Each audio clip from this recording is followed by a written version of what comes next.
Coming up on Look Today, well, Lake George and Glens Falls are working together to increase tourism in our area. I've got details. And Shelters of Saratoga, along with other organizations, announce a forum on helping to end homelessness. More on that coming up. And we got some information on the topic of affordable housing in Saratoga. I've got those details. It's all ahead on Look Today.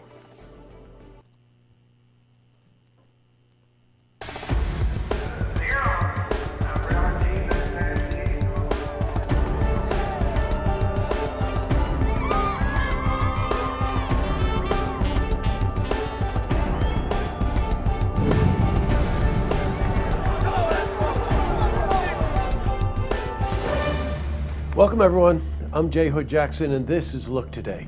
Well, in tonight's program, I sit down with Michelle Madigan. She's a finance commissioner for Saratoga Springs. We're joined by Paul Feldman. He's the executive director of the Saratoga Housing Authority. They're here to talk about affordable housing in our community. I also sit down with Leslie Dana and Garland Nelson. They're here to talk about the upcoming celebration of Martin Luther King Jr.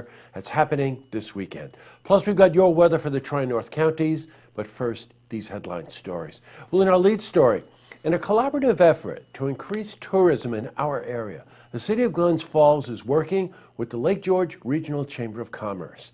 Now, the goal is to form the Lake George Regional Sports Alliance. Now, this will be combining sporting events with tourism initiatives in our area.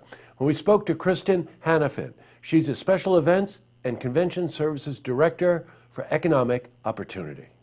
We here at the CVB have been working diligently with a number of the sporting venues across the area, from Golden Goal to the Civic Center, Eastfield, to really look at the economic potential for what is going to be happening over the course of the next couple of years. You know, the youth sports industry as a whole is growing by leaps and bounds, and we really have a tremendous amount of opportunity here to be able to increase this business going forward. Now, the preliminary meeting will take place this Thursday to discuss possible collaborations. And we spoke to Kristen about this meeting. That meeting actually is just a very preliminary meeting. We are going to be talking with the stakeholders and the sporting venues specifically to get a little frame around what could potentially be a really great and strong group for this area to bring some new and renewed interest to the sporting market in the area and to grow this economic opportunity. Oh, good idea. Got to start someplace. In other news, Shelters of Saratoga, in partnership with Saratoga Springs Downtown Business Association and other organizations, will present a forum on helping to end homelessness. Now, the event will be held on January 18th, 6:30 p.m. at the Saratoga City Center. We spoke to Mike Finocchi. He's the Executive Director for Shelters of Saratoga.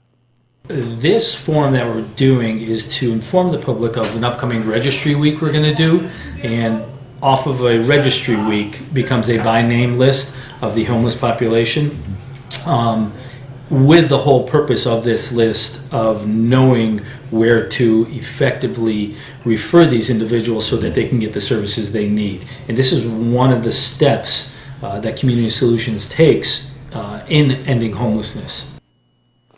All right, switching from news to weather. Baby, it's cold outside. It's been cold all day long. Mostly overcast, even got a few breaks of sunshine. But let's see how the week is shaping up. For a more detailed look at our weather, let's head to the Glens Falls Weather Center for a look at your first forecast. Thank you, Jesse. Well, I hope you're ready to bundle up as we take a look at the first look weather center right now. We do have high pressure still hanging around, but also some more moisture will eventually be headed back in our direction. We're seeing a couple fronts stretched out all the way from the east coast to the west coast. More of an active weather pattern expected to hang around over the next couple of days. We'll be very cold with us tonight. Temperatures sinking back down in the single digits in many spots. Definitely very chilly weather, especially when you factor in the wind chill. And here across the Tri-North counties, expect to see those lows to about 5 to 10 degrees. In fact, 4 degrees in a few spots. We'll see very cold weather, partly cloudy skies. The south wind blowing in could mean wind chills will be driven back down to as cold as -5 degrees. Now for tomorrow, 1 to 3 inches of snowfall as that moisture begins to move back in. Stiff south flow. We'll see the daytime high reaching back up in the 20s. Right now, 1 to 3 inches of snowfall is expected with some higher snowfall totals across the mountains.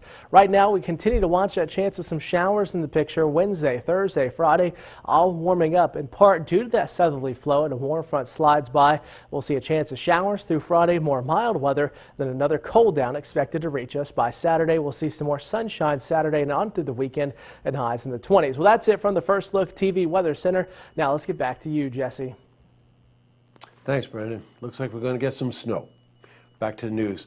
Well, the issue of affordable housing is a big topic and concern in Saratoga. Currently, the Saratoga City Council is developing a plan that will include inclusionary zoning. Now, in other words, for every 10 housing units that would be built in the area of the city, 2 of those must qualify as affordable housing units. We spoke to Finance Commissioner Michelle Madigan about what this means.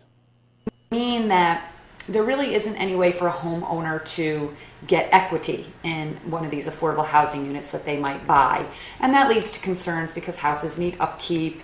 And if it's more like a rental market where you're not gaining equity, does it make sense to have home ownership that is mandated through inclusionary zoning? Another plan would include more rental apartments that qualify as affordable. Now, up next, I sit down with Michelle Madigan as well as Paul Feldman from Saratoga Housing Authority to discuss this topic in much more detail. Plus, I also sit down with Leslie Dana and Garland Nelson. They're here to talk about the upcoming celebration for Martin Luther King Jr. that's happening this weekend. But first, if you see news happening, you want to share a story idea, how about join us for an interview? Give us a call on the hotline. The number is 798-8000.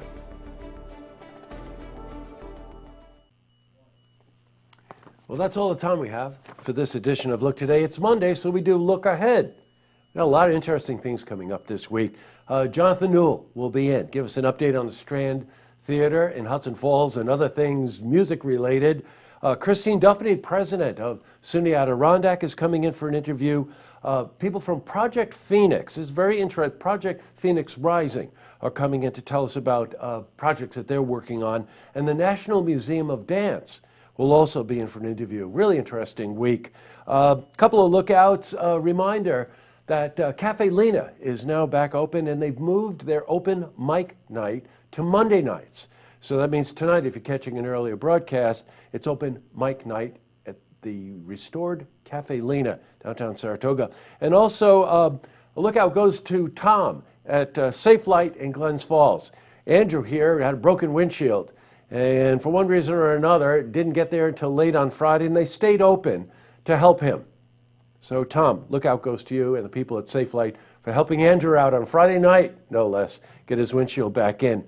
And last but not least, kind of an unusual lookout, but it goes to Meryl Streep. Now, last night, if you caught the Golden Globes Awards, she received the award for Lifetime Achievement.